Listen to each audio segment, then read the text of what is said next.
Any bride will tell you her big day beats the rest. This is the best wedding I've ever been to, so... But who better to judge than her guest? It didn't live up to my expectations. That's what she likes to wear, and that's what she likes to wear. So what if 4 brides agree to attend each other's weddings to decide whose is tops? Could it be the perfect dream day? It's like a movie. Or misery from start to finish? It was kind of juvenile to me. Hi, hello, and welcome to another episode of 4 Weddings. And apparently I've been told that I should call this 4 Weddings and a Cake Funeral because I decimate these cakes.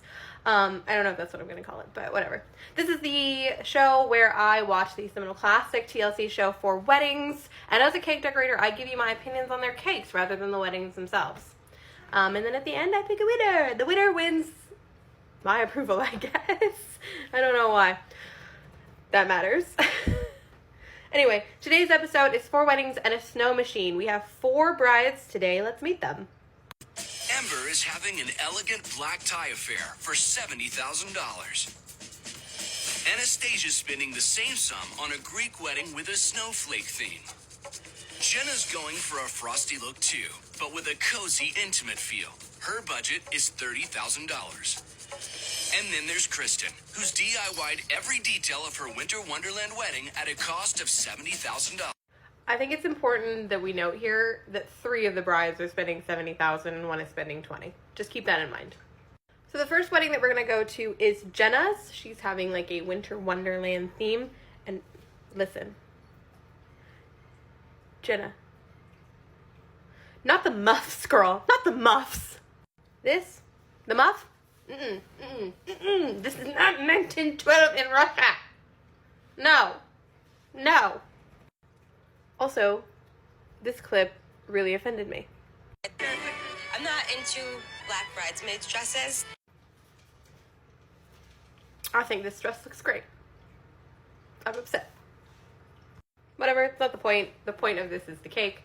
So it didn't actually look like Jenna had a cake. I couldn't find one. I watched the episode over and over again, but it actually does look like she had a Viennese hour, which for anybody who doesn't know what a Viennese hour is, essentially like a dessert hour. Very fancy way of saying it. They come out, there's typically like a show to lead into it, and then there's just dessert everywhere. She did have one thing that if you've watched any of these episodes before, you know I can't stand. I hate chocolate fountains. I'm gonna say what I'm gonna say. I think they're unsanitary, and no matter what you do, they're never gonna be sanitary. So I just don't like it. If I go to a wedding and there's a chocolate fountain, I'm not eating out of it. It's factual. So, no cake, but she did have a great Viennese hour, lots of desserts. I love dessert. 7 out of 10 for Jenna. Next up, we have Kristen, whose theme is Enchanted Forest, which is interesting, I think. It's very Andalasia of you. And honestly, my biggest question with all weddings at this point is, can somebody explain to me why receptions are always like dark looking? I've never been to a reception where it looked like this. A lot of the weddings I've been to are very DIY, but like still. And so when they're this dark, I feel like I would fall because I wouldn't be able to see. And I'm eating, like, I don't know, maybe it's just me. This is probably just me. My biggest issue with Kristen's wedding was this coat that she decided to wear. I just have to show it to you. I don't get it. I think she made it herself. So this coat that she wore at her reception, I don't care about the hood, like the actual coat itself, whatever. But like the pieces of fur that she like sewed or hot glued on there, like that should have been like trim. What are we doing? Like I don't get it at all.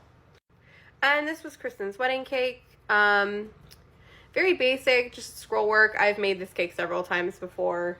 It just is what it is. It looks nicely made, and she gets points for the squirrel toppers because I think they're cute, so I'm giving her a 7 out of 10. Next up, we have Amber, who is having an elegant black tie affair, which I've never been to like a black tie wedding. I don't think I'd have anything to wear. And the biggest thing about this wedding was how beautiful her ceremony space was. Just look at that. So romantic, so classy. I feel like I'm just watching the most beautiful moment of anybody's life. And I really hope it was for her, because this was gorgeous. All all you saw was food, food, food, food, food. In any spot that they could stick it, they stuck some food. Okay, let's go to here. If you're gonna have a lot of food at your wedding, you automatically score points in my book. I love to eat. Obvi. So like, I'm always here for a cocktail hour that has a bunch of food, and then also getting to eat at the wedding. Because sometimes wedding food, like the actual dinner, if you're eating dinner, is just okay. But cocktail hour food typically always slaps. Invite me to weddings, please. I'll show up and I'll be a great time. Thank you. So watching this entire episode, I watched it like 3 times, this specific part. I never saw a single cake at Amber's wedding. I didn't see any dessert despite all of the food that they had. So I can really only go off merit of the wedding itself. And so just based on how pretty it was and all the food that she did have, I'm going to give her a 6 out of 10. It's for merit, you guys. I could just like not score her at all, but that doesn't feel fair. Last up, we have Anastasia, who is having a Winter Wonderland snowflake wedding, which is confusing. My favorite part of this entire ceremony that she had was when Kristen wanted to go on about how hot she was in her dress. Looked in the dress. I thought she looked hot in her wedding dress. I did. She just really wanted to tell people that. I appreciate that. As a bi, I appreciate that. Yes, she looked hot in her wedding dress. 10 out of 10. Also, Anastasia's wedding and her reception were at different places, which, like, not a huge deal, but it was like an hour drive. Don't do this. Don't invite me to your wedding if you're going to do that. Please. I'm not trying to, like, go on a trip. I will choose one. I'm either going to your ceremony or I'm going to your reception. And honestly, it's probably going to be a reception because there's going to be food. So. Also, again, why are receptions so dark? Somebody please explain this to me. I feel like I'm missing something. Please. I have terrible vision. I can't deal with this. And this was Anastasia's cake. Now, I understand she had a snowflake theme, but I don't like this. I don't think the snowflakes are well made. You can see that some of them are like drooping onto the cake. Like either put them on the cake or don't. The square, like a square cake is really difficult to make. Anybody who's been a cake decorator knows that it's not easy to get those lines. I don't love it. I just don't think it's great. And considering how beautiful her wedding actually was, I was a little shocked that I didn't like her cake. So, I'm gonna have to give it a 5 out of 10. I'm so sorry. I'm so sorry.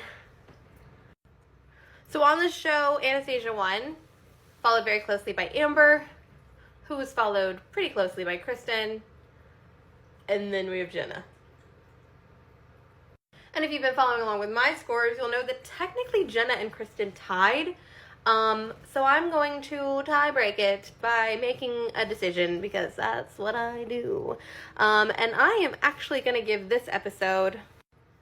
I'm going to give this episode to Kristen, who came in 3rd on the show, but I think had the best cake overall.